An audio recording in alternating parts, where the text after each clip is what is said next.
Saludos, señores, muy buenas tardes, bienvenido a 360 grados, su programa de noticias y opiniones, noticias y comentarios de la televisión vespertina nacional.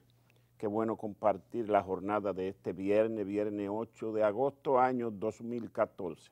Tenemos un tema interesantísimo que nos corresponde a nosotros y al mundo, el tema del virus de ébola que está azotando la zona occidental de África, donde se han presentado alrededor de 1.715 casos y ya registra 932 muertes, lo que ha dado que la Organización Mundial de la Salud declare una alerta epidemiológica en África y una alerta general para los demás países.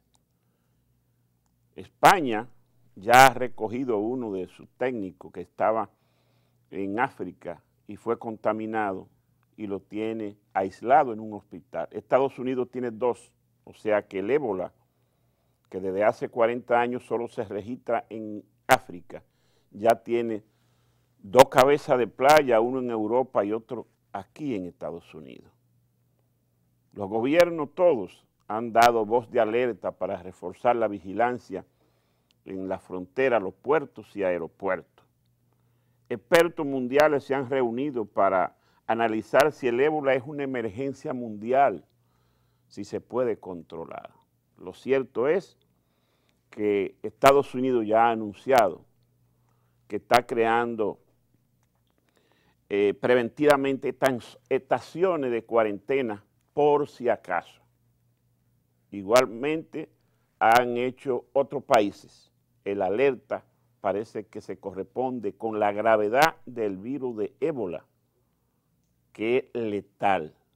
Imagínense ustedes que de 1.715 casos ya van 932 muertes. Así anda la cosa. Tenemos un interesante documental que le vamos a presentar esta tarde, que hace la ruta de aparición y trayectoria del ébola en los países de África. Esperamos que sea de su interés y lo vean con atención frente a una amenaza a la salud del mundo. A continuación, el documental sobre el ébola.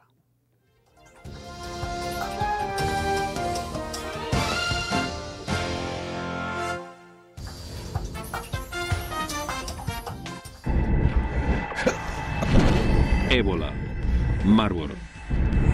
Son virus misteriosos que destruyen el cuerpo desde el interior y matan a hasta 9 de cada 10 personas que infectan. ¿Qué pasará cuando estos asesinos microscópicos lleguen a donde vive usted?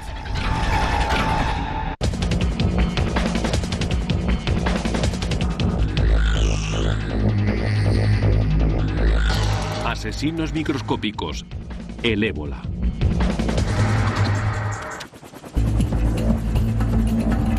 La historia que están a punto de ver es ficticia, pero los hechos científicos son reales. Imagínense que nos encontramos en un futuro próximo en algún lugar de la selva de Uganda.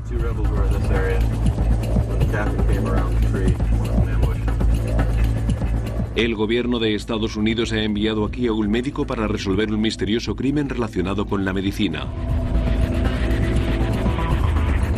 Si tiene éxito, podrá detener al asesino antes de que más víctimas sufran y mueran. Como todos los detectives, sigue un rastro y busca pistas en el pasado reciente.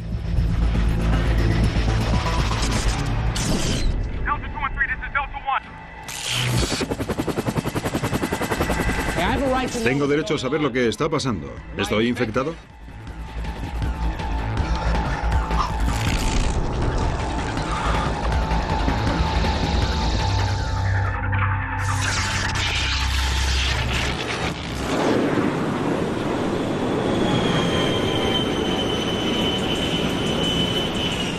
...48 horas antes, en una base militar de las afueras de Washington, D.C., un oficial de las Fuerzas Especiales estadounidenses regresa de una misión en Uganda.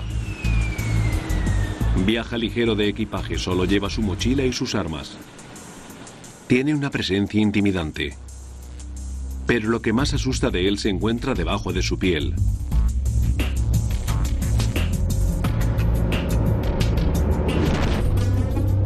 Un virus ha penetrado en su cuerpo. Ahora mismo lo tiene alojado en las finas paredes capilares, casi perdido entre los discos de hemoglobina. Es un brote de ébola. Con solo 80 nanómetros de ancho, el virus de ébola es increíblemente pequeño, pero causa un daño enorme. Su forma de gusano contiene un código genético que obliga al cuerpo humano a autodestruirse.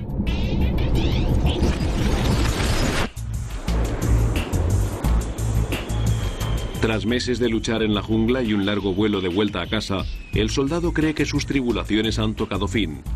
Sin embargo, durante las próximas 48 horas su situación se volverá peor, mucho peor. Bienvenido a casa, señor. Hola.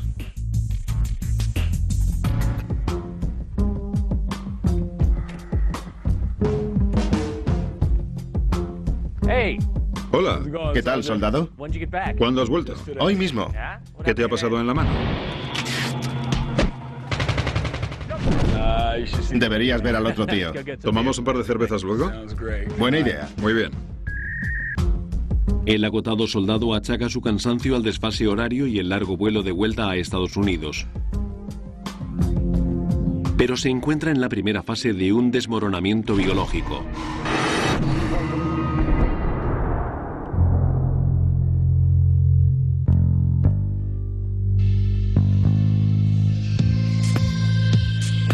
El ébola constituye la mitad de una familia de enfermedades muy pequeña denominada filovirus. Y el virus de Marburg es la otra mitad del clan. Ambos causan fiebres hemorrágicas virales. Se tratan probablemente de las enfermedades más espantosas de todas.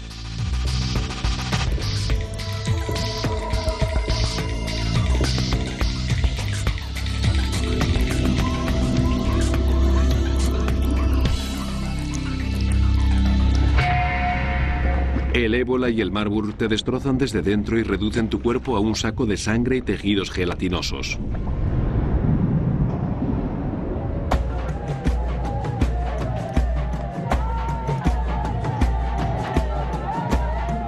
También son desacostumbradamente letales.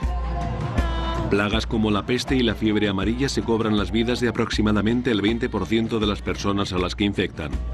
El temido virus de la viruela tiene una tasa de mortalidad del 30%.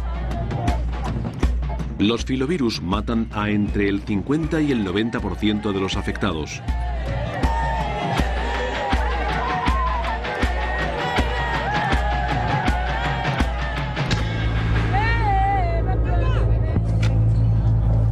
Hasta ahora el ébola y el Marburg han diezmado principalmente a los habitantes del centro de África.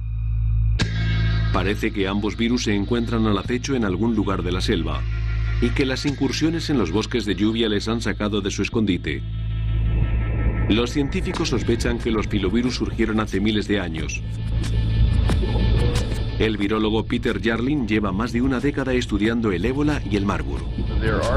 No existen otros virus como ellos en la naturaleza. Parecen virus primigenios que surgieron hace mucho tiempo, porque no existe nada de lo que pudieran evolucionar. Se ha especulado con que una de las plagas bíblicas podía ser el ébola. Aunque sean muy antiguos, hasta recientemente la raza humana no tenía ni idea de la existencia de los filovirus. El Marburg se descubrió en 1967, cuando un grupo de monos para investigación infectó a los empleados de unos laboratorios de Yugoslavia y de Marburg en Alemania. Y como se acostumbra con los virus, se le bautizó con el nombre del primer lugar donde estalló una epidemia. El ébola salió a la luz en 1976. Mató a 278 personas de las 318 a las que infectó. Fue junto al ébola en Zaire, un río situado en el país que hoy se conoce como República Democrática del Congo. Sigue siendo el brote más letal que se conoce del virus. Tras desaparecer durante 20 años, volvió a salir a la superficie a mediados de los años 90 y continúa diezmando las poblaciones africanas cada pocos años. Se han identificado también otros 3 tipos de ébola: el ébola Sudán, el ébola Costa de Marfil y el ébola Reston. En su día, al Marburg se le consideró una amenaza menor dentro de los filovirus, pero hace poco se ha demostrado que es tan letal como su primo.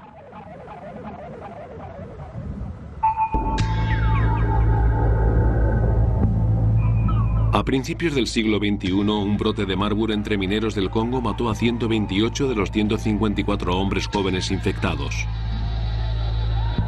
Otra epidemia de Marburg que estalló a finales de 2004 mató a unas 300 personas en Angola, la mayoría niños. Nadie sabe cómo empezó ninguna de ellas. De hecho, durante muchos meses los angoleños no se dieron cuenta de que había estallado una epidemia de Marburg. La mayor parte de los primeros casos se diagnosticaron erróneamente como malaria, tifus o fiebre amarilla. Hasta ahora las epidemias de ébola y Marburg han estado confinadas al centro de África. Los brotes fuera de África fueron el resultado de accidentes en laboratorios.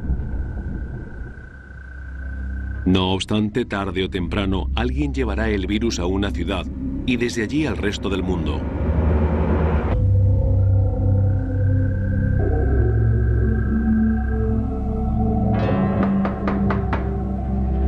...19 horas. El oficial tiene visita. Me imaginé que no estarías ocupado. Bienvenido.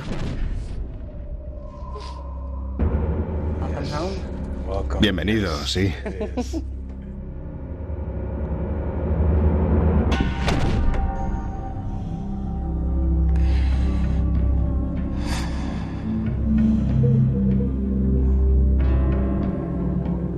Como el VIH, el ébola se contagia por el intercambio de fluidos corporales.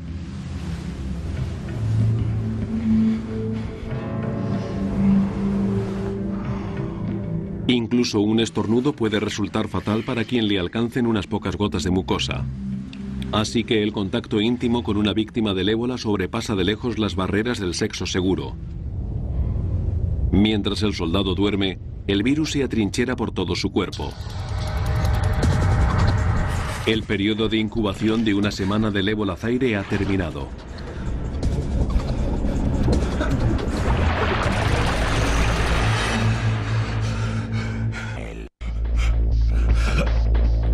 Ocho horas.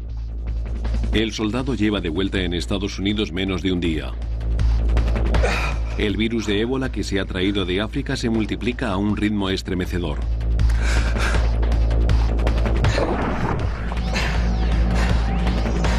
Los primeros síntomas del ébola son un fuerte dolor de cabeza, náuseas y dolores en todo el cuerpo. El soldado sabe que está enfermo, pero a estas alturas ya no puede pensar con claridad. La fiebre alta y el agotamiento se han apoderado de él.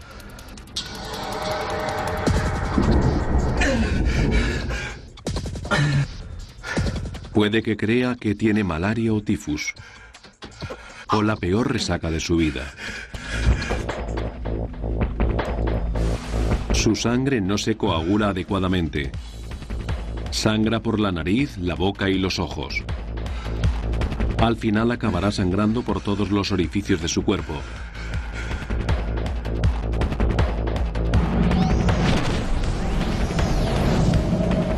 Pero esta agonía no es más que un efecto secundario del auténtico problema. Sus órganos internos se están descomponiendo.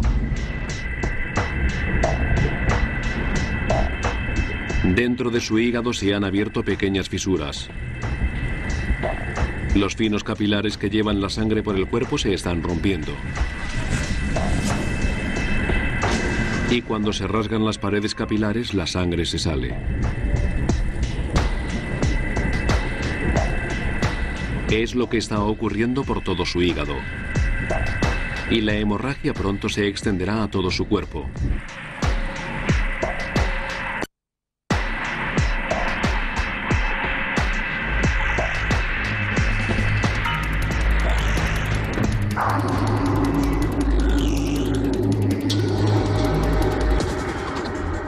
Cuando la infección comience a devorarle el cerebro, su letargia y su desorientación empeorarán todavía más. Cuando una enfermedad misteriosa ataca a los soldados, el Instituto Médico de Enfermedades Infecciosas del Ejército de Estados Unidos, o USAMRIID, se encarga de encontrar la causa y a veces la cura. Este instituto está situado a 80 kilómetros de Washington, D.C. Hasta 1969 era el cerebro del programa de armas biológicas de Estados Unidos. Ahora estas instalaciones bien vigiladas llevan a cabo una misión opuesta. Es aquí donde los médicos luchan contra los agentes patógenos más peligrosos de la Tierra. Los soldados estadounidenses están desplegados por todo el mundo y la misión del instituto es protegerlos de ellos y a todos los demás de las enfermedades que se encuentran por el camino. Los peligros de estudiar microasesinos como el ébola no pueden minusvalorarse nunca. Si las enfermedades que se estudian aquí se escapan, su potencia destructora combinada podría resultar imposible de detener. Los laboratorios del instituto están diseñados para asegurar que esa pesadilla nunca se produzca. Los laboratorios están divididos en 4 zonas de seguridad biológica. Los niveles más bajos de bioseguridad, BSL 1 y 2, manejan los agentes tratables o no letales como el sarampión, la varicela o los rinovirus que causan el resfriado común. Los laboratorios de nivel de bioseguridad 3 estudian organismos que causan enfermedades graves o mortales, pero para las que existen vacunas o tratamientos como la peste, la rabia o la tuberculosis. Una corriente de aire de presión negativa de una sola dirección mantiene a los virus peligrosos atrapados dentro. En el BSL-3, los especialistas deben llevar siempre batas y guantes. Y luego está el nivel de bioseguridad 4, un nivel tan peligroso que el aire y el agua corriente del laboratorio se bombea fuera continuamente y se calienta a altas temperaturas para matar todos los gérmenes.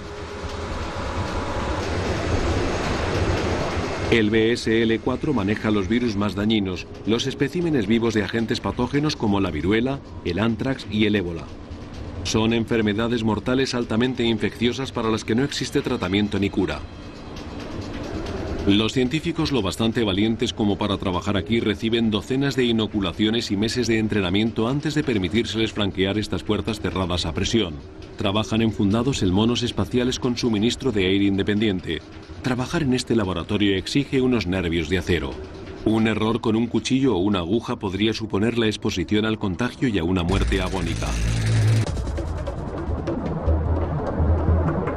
El científico investigador jefe del instituto, el Dr. Peter Jarling, conoce de primera mano los peligros de estudiar el virus del ébola. No existen tratamientos, no hay vacunas ni medidas probadas para contrarrestar los efectos del ébola. Y has de saber que si llevas a cabo experimentos y te contagias, tienes muchas posibilidades de morir. Para impedir que eso ocurra, los empleados del BSL-4 siguen un estricto procedimiento de descontaminación y protección. Primero se desnudan y recorren una serie de compartimentos estancos. Y se duchan antes de ponerse las batas y los trajes de astronautas.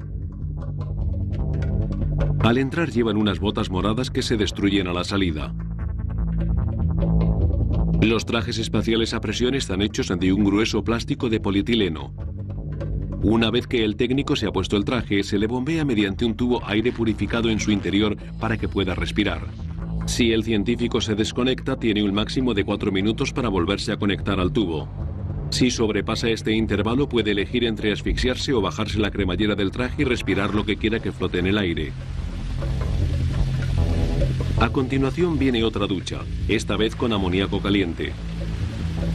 Cuando termina su turno, el técnico ha de repetir todo el proceso en sentido contrario.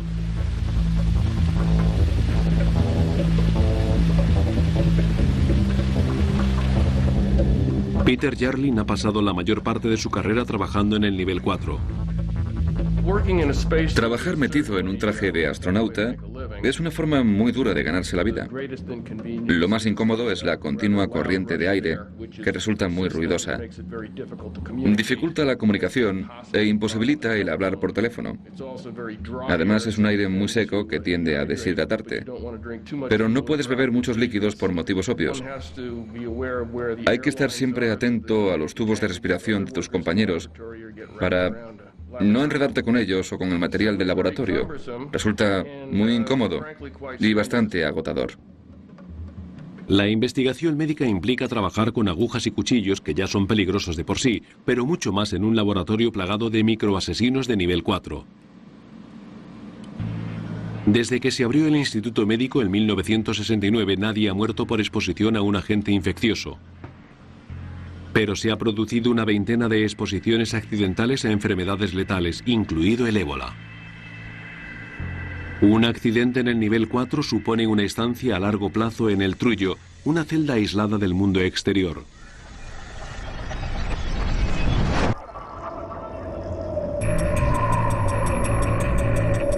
Durante décadas muy poca gente fuera del ejército conocía la existencia de la misión médica del instituto. Pero entonces el ébola llegó a Estados Unidos. Nunca había trabajado con el virus del ébola hasta que cayó en mis manos durante el brote de ébola a Reston. De hecho, el ébola era el único virus con el que no quería trabajar porque me daba mucho más miedo que todos los demás juntos. En 1989, una granja de cría de Filipinas envió 100 monos a Estados Unidos. Acabaron en un laboratorio de investigación médica de Reston, en Virginia, a las afueras de Washington, D.C. Los monos empezaron a morir enseguida sin razón aparente. El desconcertado laboratorio envió muestras de sangre y tejido de los monos al instituto. Peter Jarlin analizó las misteriosas muestras y se encontró con un nuevo tipo de ébola.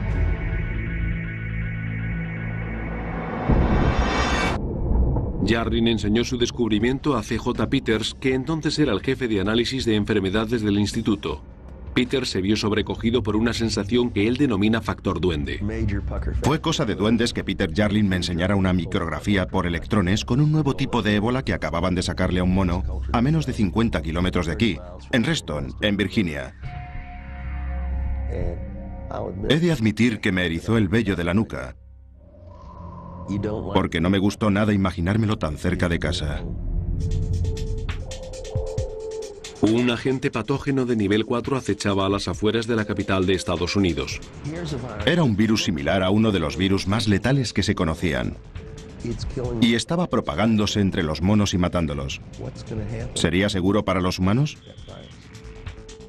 ¿Qué pasaría si un ser humano se contagiaba? La verdad es que no queríamos averiguarlo, así que recomendamos que exterminaran a los monos. El laboratorio mató a los monos infectados. Entonces los monos que vivían en el mismo pasillo que el grupo de monos infectados también comenzaron a morir. Era una noticia estremecedora que indicaba que el nuevo tipo de ébola también se propagaba a través del aire. El ébola Reston mató al 100% de los animales que infectó. Si hubiera escapado del edificio y contagiado a los humanos, las consecuencias habrían sido escalofriantes de imaginar. Estas valiosas imágenes muestran a la pequeña unidad de médicos militares que arriesgaron su vida para limpiar la zona contaminada. Tras matar a todos los monos del edificio, la unidad restregó con lejía todas las superficies del laboratorio. Y después quemaron formaldehído durante 3 días para eliminar cualquier resto del virus. Pero eso no fue todo. 4 empleados del laboratorio dieron positivo en los análisis de infección de ébola. Se produjeron 4 infecciones humanas. Ninguno de los contagiados presentaba síntomas.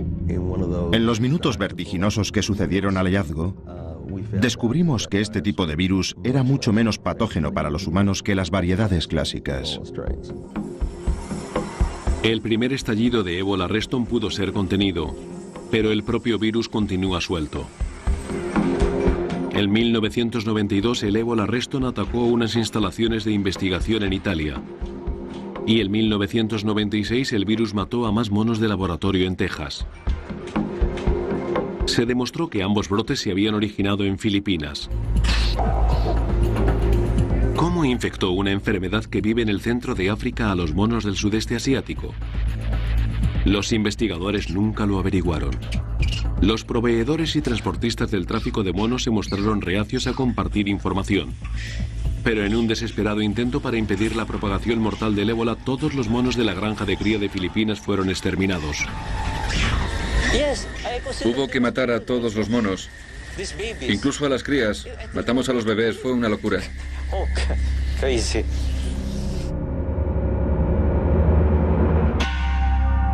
Eliminar a los infectados o a las poblaciones de riesgo detiene los brotes.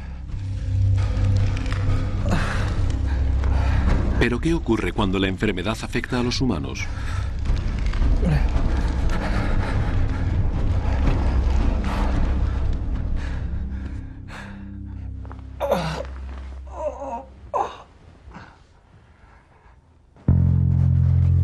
Tercer día, 15 horas. El soldado que volvió a casa lleva más de un día dormido. Diamond. Abre. Diamond. Sé que estás ahí. Ábreme la puerta. Venga, anoche me dejaste plantado. Despierta.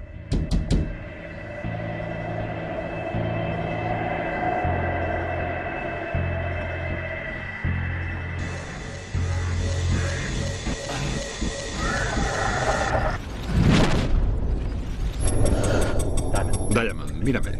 Mírame. ¿Sabes dónde estás? ¿Qué te ha pasado? No tiene ni idea de lo que le pasa y aunque la lógica pura y dura le exige guardar las distancias, su respuesta más visceral es ayudar a su compañero de armas enfermo. Pero la buena obra recibe su castigo. Al sangrar, el soldado infectado emite millones de partículas del virus. Si tocas a un paciente de ébola, lo único que te separa de un charco de virus infecciosos son unos pocos micrones. Si se te abre cualquier porción diminuta de piel, o si el paciente tiene una parte de piel expuesta, tienes muchas probabilidades de contagiarte del virus infeccioso. Tenemos que llevarte al hospital, tío. Venga, vamos. Aguanta. No te duermas, colega. No te duermas. Vamos, vamos.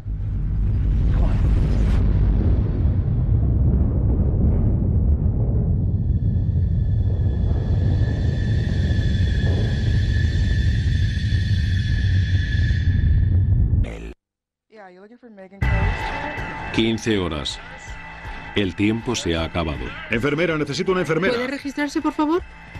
No, no voy a registrarme, tienen que ayudarme. Está sangrando. Sí, está sangrando, avise a alguien. Avisen a descontaminación. Acordonen la zona. El virus de ébola ha abrasado las entrañas del soldado en cuestión de días. Enfermera, haga algo, avise a alguien, no le deje aquí tirado. En su interior, las hemorragias masivas han descompuesto el tejido de los órganos principales. Las autopsias de las víctimas de ébola resultan a menudo frustrantes. Los daños internos están tan extendidos que no queda nada que examinar. ¿Y ahora qué hacemos? No para de sangrar. Que esté lo más cómodo posible. Que la cabeza no toque el suelo. Vale, vale, eso intento. Hay muchas formas de introducirse en el riego sanguíneo. Por ejemplo, a través de los finos capilares de los ojos.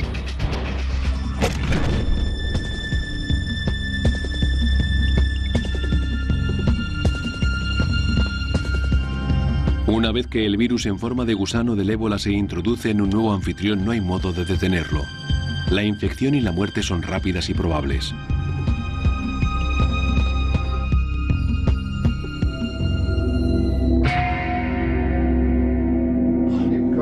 Ya está, le estoy sujetando la cabeza. Con cuidado.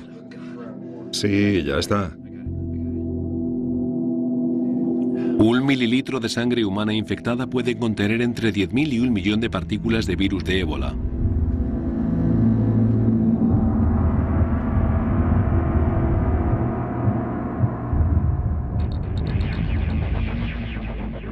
Los médicos, especialmente al pertenecer a una base militar, enseguida sospechan que se trata de un virus hemorrágico. Su primer paso es aislar a todos los que han estado en contacto con el virus, descontaminarles con duchas y confinarles durante semanas para someterlos a análisis y observación. Todos se resisten ante esa perspectiva. No, no, no. Pero la descontaminación y el aislamiento son partes esenciales de la estrategia para contener un brote de ébola. Los hospitales de los países desarrollados disponen del equipo y la formación para enfrentarse a este tipo de desastres médicos. Pero la situación en los hospitales rurales africanos es muy distinta. Aquí mantener las condiciones de asepsia es extremadamente difícil. El dinero escasea y a veces las clínicas recortan los costes reutilizando jeringuillas, una forma segura de transmitir infecciones de un paciente a otro. Las víctimas de ébola se alojan hacinadas y rodeadas de sus seres queridos, desprotegidos y sin mascarillas, lo que facilita que el virus se propague entre las visitas. Los empleados de los hospitales a menudo también son presa del virus y ayudan a extenderlo entre los demás pacientes. Los epidemiólogos llaman a este fenómeno amplificación y se produce cuando la pobre asistencia médica transforma un simple brote en toda una epidemia. Las epidemias de ébola suelen empezar con un solo caso. Alguien se pone enfermo en un pueblo o una aldea y contagia el virus a la gente que le cuida. Al final alguien acaba yendo al hospital. Y en los hospitales africanos nadie lleva guantes, ni batas, ni mascarillas. No se toma ningún tipo de precaución y constituyen el escenario perfecto para la transmisión del virus. La enfermedad no para de propagarse hasta que todos hayan muerto o se hayan ido.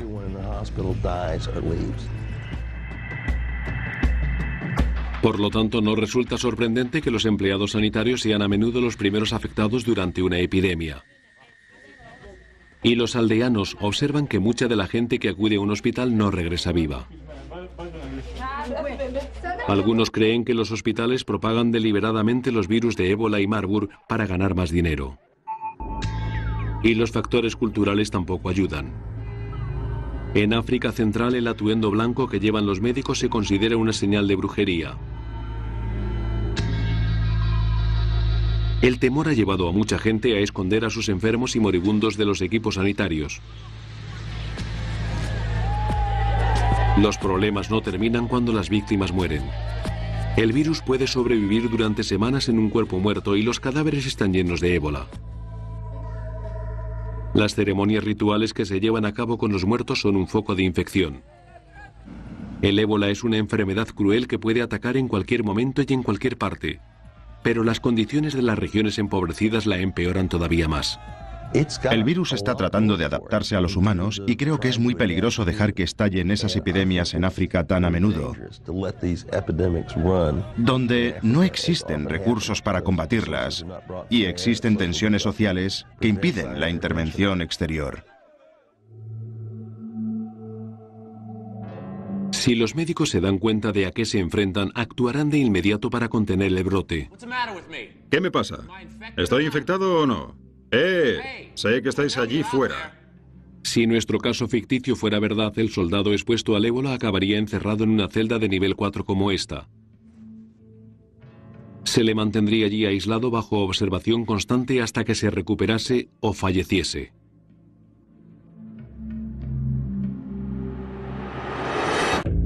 Mientras tanto, los médicos del nivel 4 analizarían su sangre. La muestra se colocaría en un microscopio de electrones con una potente cámara que fotografía átomos y virus.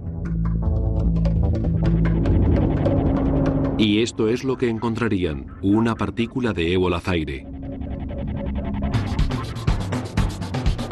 Mientras el laboratorio profundiza en el virus, los investigadores de epidemias rastrean el recorrido del soldado.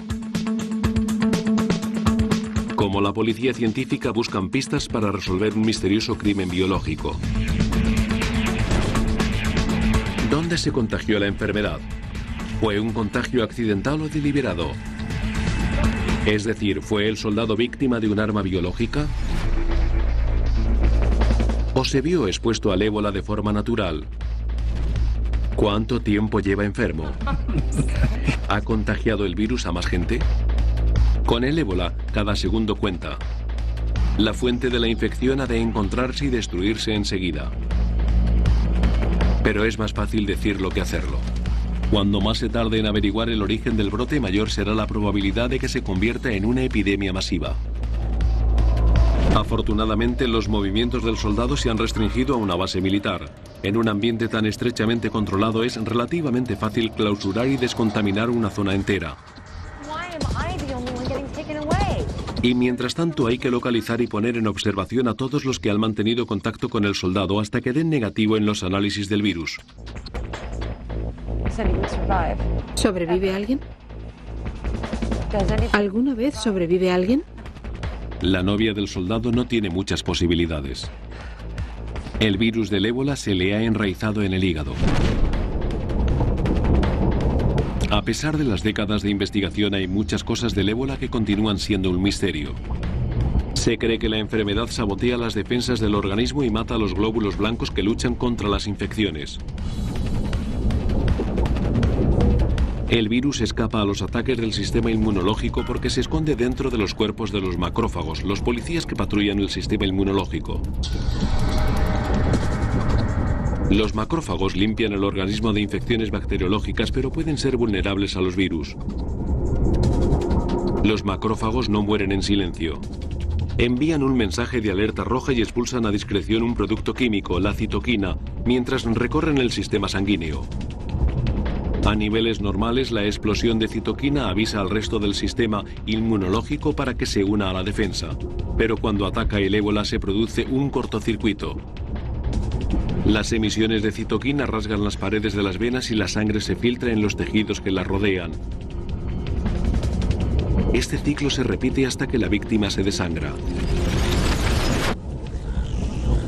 Nadie entiende todavía por qué ocurre exactamente. Pero sabemos que una vez que el proceso ha comenzado, la hemorragia masiva es casi imposible de revertir.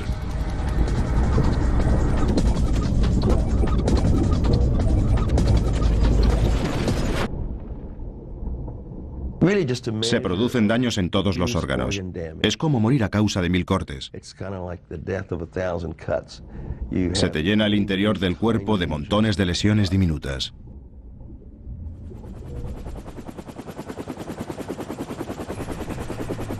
En Estados Unidos el objetivo es detener el virus antes de que se cobre más víctimas. Mientras tanto, un investigador médico viaja a Uganda en busca de la fuente del brote. El cazador de virus llega armado con un conocimiento detallado de cómo se propagan las enfermedades y con un puñado de datos sobre el caso. Sabe que el capitán salió de patrulla una última vez antes de regresar a Estados Unidos. El capitán se contagió, pero los 2 sargentos que le acompañaron no. ¿Por qué? También tiene que determinar si se trata de un incidente aislado o de parte de una epidemia más grande que aún no se ha detectado. Esta es la primera aldea en la que encontramos... Las pistas ya tienen una semana de antigüedad y el médico ha de actuar antes de que se borren. Esta es la principal zona problemática. Perdone, señor. Allí fue donde encontramos al rebelde muerto, el paciente 0. ¿Tenía mucha sangre? Sí, señor, por todo el pecho. Necesito saber a dónde fuisteis exactamente y repetir cada paso que disteis a lo largo de ese día. En las ocasiones que los cazadores de virus han sido capaces de identificar a la primera víctima de un brote de ébola, normalmente el infectado ha estado en contacto con lo más profundo de la selva tropical africana. Antes esta densa jungla era prácticamente impenetrable, pero con el crecimiento de la población y la disminución de los recursos, cada vez hay más humanos que se internan en las selvas primarias y secundarias. El médico ha venido aquí con 2 objetivos. Primero, reconstruir la secuencia de sucesos que condujo al capitán a infectarse de ébola. Segundo, perseguir el sueño de todo cazador de virus, encontrar el escondite del huidizo ébola en la naturaleza, lo que los epidemiólogos denominan su reservorio. Un reservorio es un animal, insecto o planta que porta un virus pero no enferma. Los problemas comienzan cuando seres vivos sin inmunidad se infectan. En el caso del ébola, el reservorio natural, que seguramente es un animal, transmite el virus a los primates. Los monos en particular son los que más rápido sucumben a la enfermedad y pueden transmitir el virus a los humanos que tienen una bioquímica similar. Localizar el reservorio del ébola ayudaría a los médicos a estudiar el ciclo vital de la enfermedad y tal vez a encontrar el medio de detenerla. Pero hasta ahora sus esfuerzos se han visto superados por el inmenso tamaño y la gran biodiversidad de la selva. El virus del ébola es uno de los más fascinantes que existen. Es un virus muy huidizo. Su reservorio natural sigue siendo un misterio después de tantos años de investigación y a pesar de los grandes esfuerzos que se han llevado a cabo para acudir a zonas donde se ha detectado la enfermedad. Se ha atrapado a todo lo que se arrastra, camina o vuela para tratar de aislar el virus y todos esos esfuerzos heroicos han sido un fracaso. En 1995 el ébola Zaire resurgió y mató a 250 personas.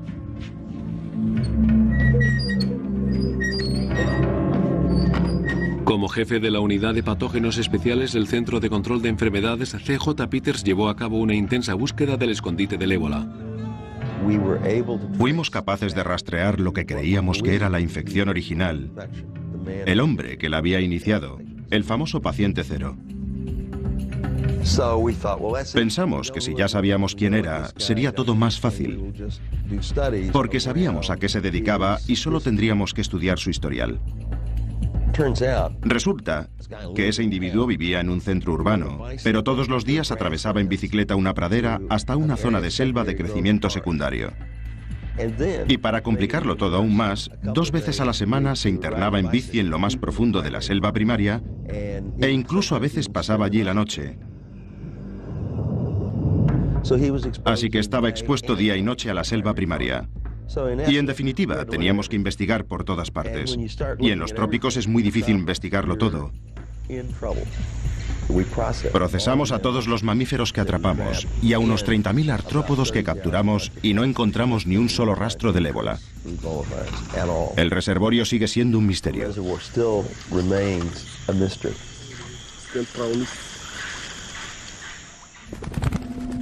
Nadie lo sabe con seguridad, pero hay un animal que encaja con el perfil de reservorio del ébola. Los murciélagos son una especie migratoria, lo bastante común como para interactuar con humanos, pero no tanto como para provocar brotes constantes del virus, y podrían ser sus transmisores. Los murciélagos también despertaron sospechas porque varios estallidos del ébola han estado ligados a cuevas. Es posible que el guano de murciélago contaminado ayude a propagar la enfermedad.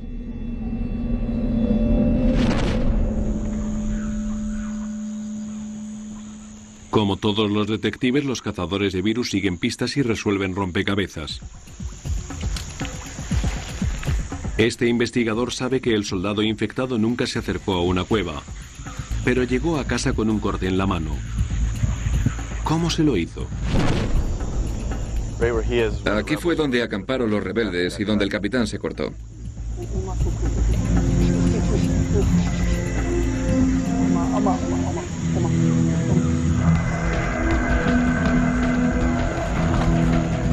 Rebeldes hostiles a la 1:10. Un rebelde hostil avanza hacia vosotros.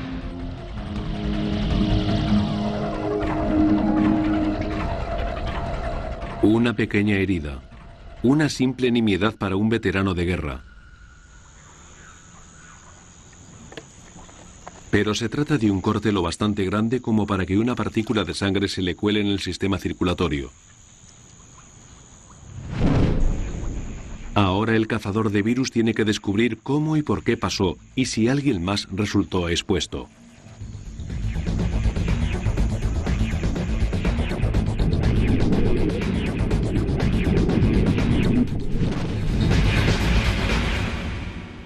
Channel. 3 soldados estadounidenses en la selva ugandesa, preparados para cualquier cosa que se interponga en su camino. O eso creen. Aquí el enemigo más peligroso es algo que no pueden ver. Algo contra lo que no pueden luchar. Algo que acecha en la sangre. El virus del ébola sobrevive en la piel y las glándulas sudoríparas de sus víctimas hasta mucho después de su muerte. Cualquier virus que haya en esta sangre se encontrará probablemente inactivo, pero aún puede detectarse.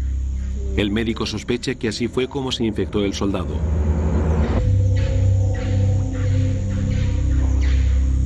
Cuando analice la muestra tendremos la prueba.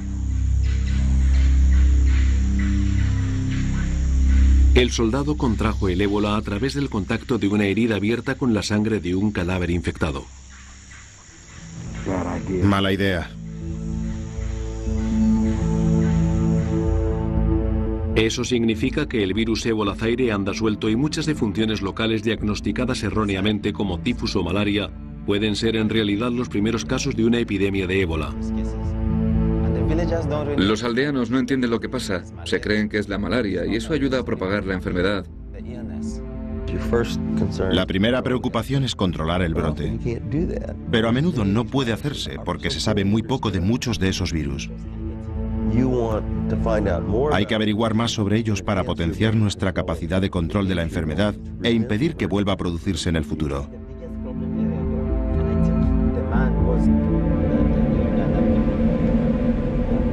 Pero queda otra pregunta. Una pregunta que se plantearía el ejército, pero un civil tal vez no. ¿Ha sido mala suerte? ¿O un ataque bélico? El médico tiene que tener en consideración los hechos. Las fuerzas especiales de Estados Unidos apoyan al gobierno ugandés en su lucha contra el ejército rebelde. Los rebeldes se esconden en lo profundo de la selva, el mismo lugar donde habita el ébola. Supongamos que los rebeldes descubrieron que uno de sus hombres estaba infectado. ¿Lo habrían llevado a un hospital? ¿O lo habrían fusilado para abandonar el cadáver infectado y dejar que lo encontrase el enemigo como si fuera una especie de arma biológica para pobres? No habrían sido los primeros a los que se les ocurrió utilizar el ébola como arma. P.J. Peters dirige ahora el vanguardista Centro de Biodefensa e Infecciones Emergentes de la Universidad de Texas en Galveston.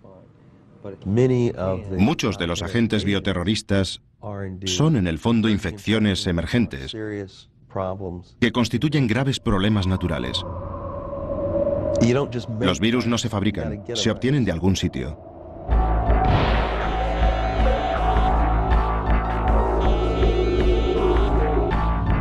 Las armas biológicas apoyadas por el Estado se prohibieron en un tratado de 1972. Pero la Unión Soviética no lo respetó. En 1991 creó un virus de Marburg que se propagaba a través del aire. Lo fabricó con la intención de cargar el virus en las cabezas de misil que apuntaban a las principales ciudades de Estados Unidos. ¿Y qué pasó con esa remesa? Supuestamente se destruyó. Pero en el caos que sucedió al colapso de la Unión Soviética es imposible saberlo. Afortunadamente tenemos buenas noticias. Desde el brote de Reston en 1989, Peter Jardine y sus colegas han estado trabajando ininterrumpidamente en una vacuna contra el ébola.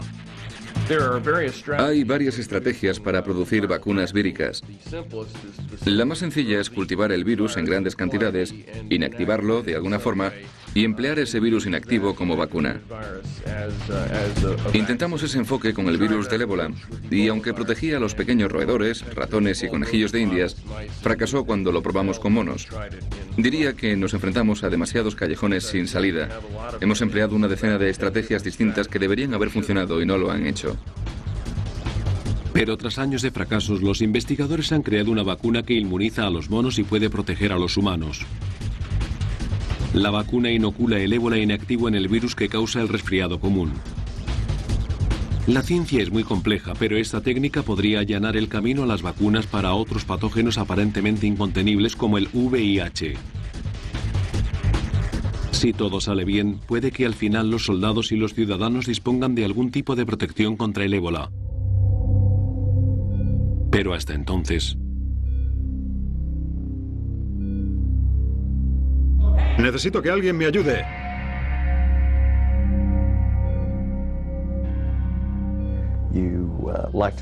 Nos gusta pensar que este tipo de cosas suceden siempre muy lejos de nosotros, en sitios desde donde es muy difícil que un infectado acceda a un aeropuerto y se desplace hasta donde vivimos.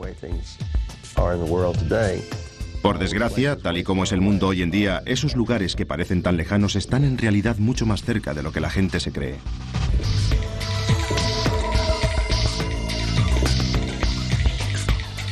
Solo podemos confiar en que si resultamos infectados, seamos uno de los pocos afortunados cuyo sistema inmunológico puede combatir a este terrible asesino.